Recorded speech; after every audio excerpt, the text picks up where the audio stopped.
What's going on YouTube? This is Texans over here, back with another video. In today's video, we are doing another 7-round mock draft. If you want to see my settings, here they are. Needs a little bit down, positional values a little bit up, and then randomness stays the same. Um, so we are going to just start this draft. We're in a position where we can go and move up. We can move down. We can, really do anything that we want here. That Laramie Tunsil trade did pay dividends to us, getting a pretty much back end of the first round pick there. Maui Noah going at 9 there. I was going to say Vega hasn't gone yet, but he goes right there. And then other than that, I'm not seeing anything I'm too crazy on to move up for. Maybe Keldrick Falk. And he hasn't gone yet. I have a feeling he'll go here. He goes at 24. Blake Miller goes at 23, which is an interesting idea. Proctor at 28.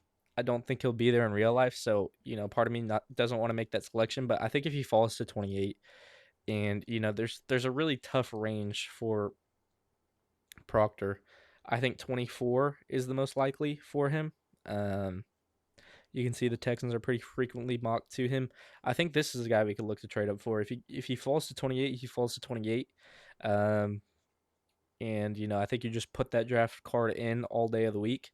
This is a guy that's going to play guard for you. He can play right tackle. He can maybe even develop into a left tackle if you want to move Ursary out to the right-hand side after a couple of years. But I really like Caden Proctor just because of his intangibles. I think if you get this weight down, then you have one of the better athletes at the offensive line position. Line him up at wide receiver a couple times. Just a really fun player. The tape isn't the best though, so I think you're looking for him to cut down a little bit of weight, just so he's able to move his feet a little bit better. Still use that strength that he does possess, but we're gonna make this pick here at 28. I think if there's anyone that can get the best out of Caden Proctor, it's a D'Amico led team, just because it's going to push him to be at his best. So I'm going to put that draft card in at pick number 28. Peter Woods goes there. Pregnon goes at 37. And here at 38, I think you have to go with Kristen Miller here, given the board. You see Banks, Woods, and then obviously Caden McDonald already went there. And then you have Pregnon off the board, Concepcion off the board. So I think you're tied to a position where you go with Kristen Miller. I really like him as a player. I think he needs to develop as a pass rusher a little bit for me to get fully on board with him. But at the same time, I think, he is a 3 tech. He's young. He's got a really quick first step. Texans are most mocked to him, actually. That's a fun little statistic there. I feel like that's going to be the case for some interior defensive linemen. Actually, no. Maybe Caden McDonald? No. Interesting. So the one that we're mocked to the most is Kristen Miller. Maybe Peter Woods is up there too. It's the Bengals, actually. You draft at 10. So maybe that's just from earlier on in the year. And then Kristen Miller's always been around our range. So I think I'm going to put that draft card in at pick number 38. The interior rusher that's really good against the run, but is still a traditional 3 tech. And then you have Caden Proctor, who's going to be a developmental piece at guard or tackle, whatever you want to play him at. And could be your swing tackle. I think that's a really good swing tackle option for your 6th offensive lineman in his rookie year. Just to let him get out there, develop, feel the NFL a little bit. But yeah, Kristen Miller is going to be the pick here at number 38. No trades yet, and we'll see if there's anyone that's exciting to me. Not really. So we're going to stick and not move up at 59. Yakis is the only one that I like, but I mean, 50, I think, is a little too early for him. Jacob Rodriguez at 46 is interesting. But I think at 59, this is a trade down spot just slightly. I think you're looking for 65 or 67, to try to go out and get a Derek Moore, Denina Sutton, and then, hopefully pick up, Keelan Rutledge, a Zachariah Branch, a Max Clare, someone like that with your next pick. So we're going to see if someone has like 60 and 80s, 68, 98, 67, 102, 66, 101, 65, 104, 64, 96.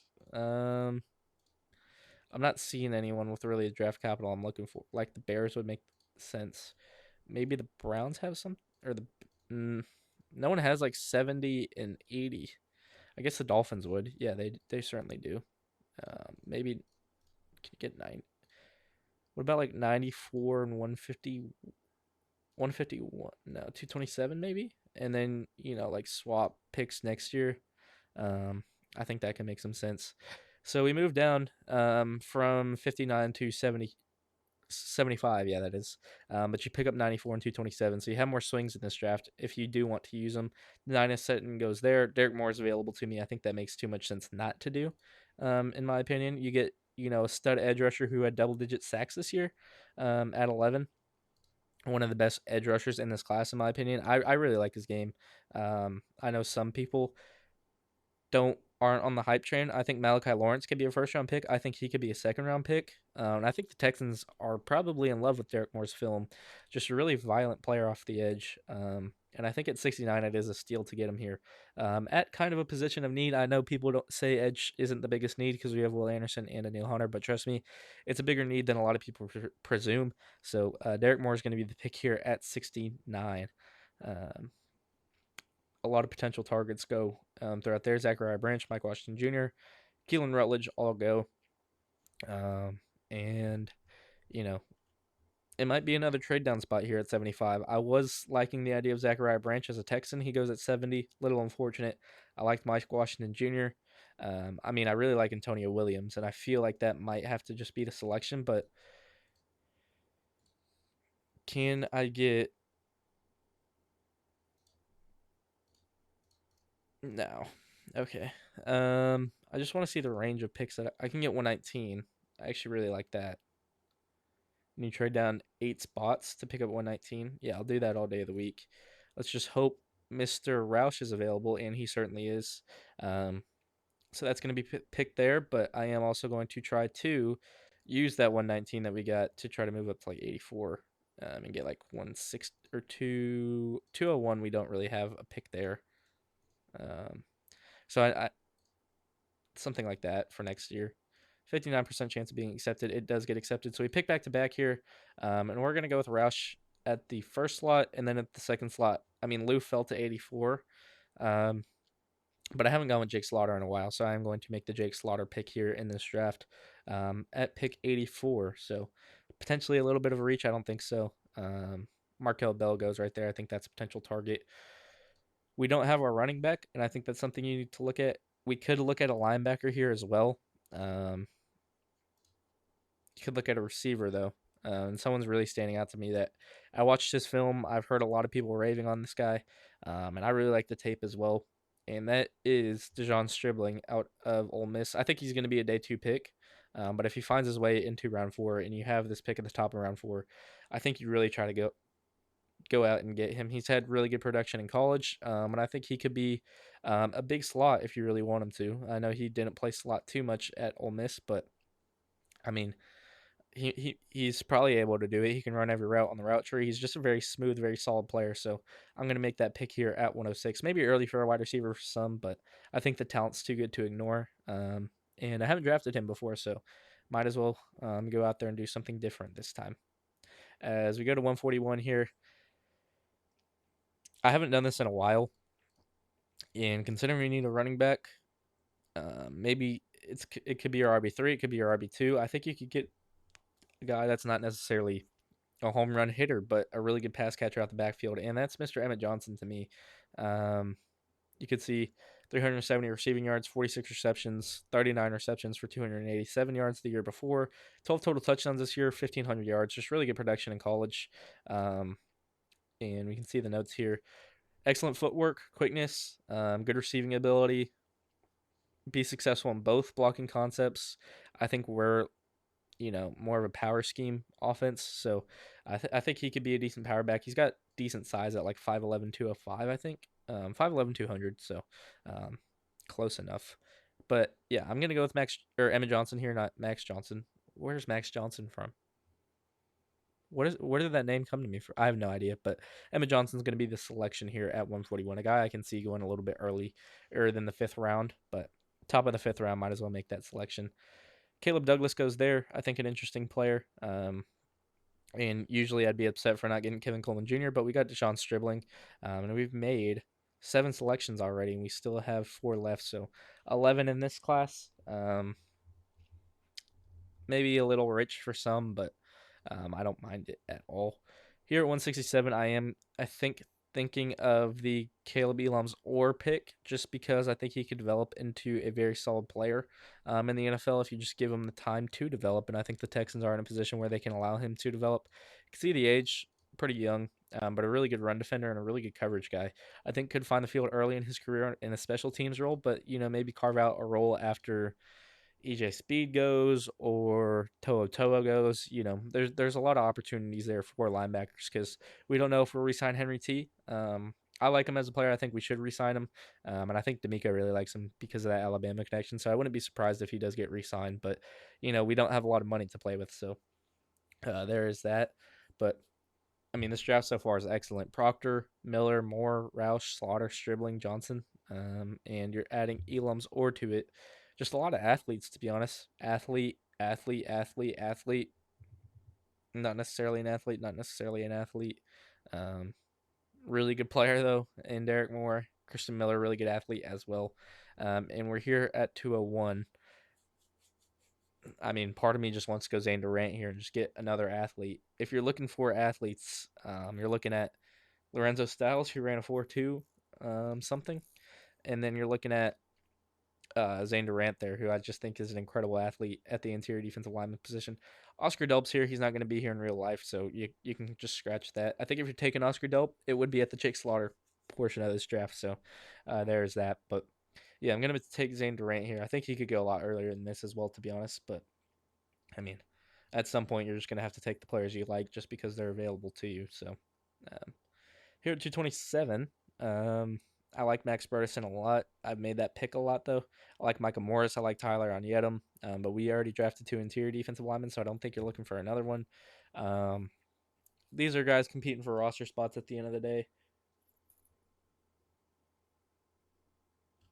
And I think here at 227, I am going to go with a guy that is guaranteed to get a roster spot if you do select him because, in my opinion, we could use a physical fullback like a Max Bredesen. So a dog. If you talk about Swarm, this is a Swarm player. A little bit undersized, but might as well try it out in the NFL. So we're going to go with Max Bredesen there at 227. And then on Yedem goes there. Let's see what we've done. I guess you can go with a guard here, and I really like Micah Morris's game, so we'll go with him at 243 to round out this draft. I think this is one of the better drafts. Um, can recap it as it will be analyzed. And Proctor in the first is considered a B, Miller an A, Moore a B plus, Roush a C plus, Slaughter a B, Stribling a C, Emmett Johnson an A minus, Elam's or C plus, Durant A minus, Bredesen C, Morris A minus. Overall A B plus. Um, I think Proctor could be a starter right away. I think he could develop into a starter if White Teller's game is not revitalized. Obviously, he played really well week 1 to 5, but after that, wasn't the greatest showing. So there is that. But um, it's a to be determined type of thing. Christian Miller, really good player. I think would maybe start alongside Tommy Togiai or carve out a role with Logan Hall beside him because I think Sheldon Rankins is a guaranteed starter no matter what. Derek Moore, your DN3, who's going to get a lot of snaps behind Will Anderson and Daniil Hunter. Roush going to be your tight end 2, develop into a tight end 1 after Schultz eventually runs out of his deal. Slaughter, probably your starting center right away. Stribling, just a really good threat. I think he could play on the outside. I think he could play in the slot. Whatever you want him to do, he's going to be able to do. Good athlete with really good feet. Can run every route on the route tree. Emmett Johnson, your RB3, who does have some home run ability, really good touchdown production in college, and the ability to receive out the backfield. So I like that pick there. Caleb Elam's or another really good athlete, decent in coverage, but a lot better in the run game. So I think if you're, you know, 3rd and 3 and you want a package, you can bring in Caleb Elam-Zor and he's going to do the job for you. Zane Durant, really good player, just a really good athlete at the 3 tech position, and I think would be your rotation with Naquan Jones, who I think is a really good player. And I think they'll play a lot because there is a lot of, bangs up and bruises along the defensive line. Max Bredesen's going to be your starting fullback right away, and then Micah Morris could be a developmental piece at guard who didn't allow a sack all of his college career, I believe, or maybe it was just the season and I'm, incorrect, but let me know, correct me on that. If we want to look at the trades we did, it was a lot in the middle rounds, picking up 75.94, 5th next year in 227 for 59 and a 6th next year, and then we picked up 83 and 119 for 75, and then we moved up with the Packers, picking up a third, a sixth, a fifth next year for a third and a fourth that we picked up in the Carolina trade. So let me know what y'all think down below in the comment section. And if you did enjoy this video, please be sure to like, subscribe. Again, sorry it came out late. If we look at the time here, if it allows me to. 7:35, so not the end of the world. It is a Friday, and I've been busy the last couple days, so I do apologize. But yeah, I do hope you enjoyed this video. If you did, again, please be sure to like, subscribe, and as always, it's Texans Takeover, and I'm out. Peace.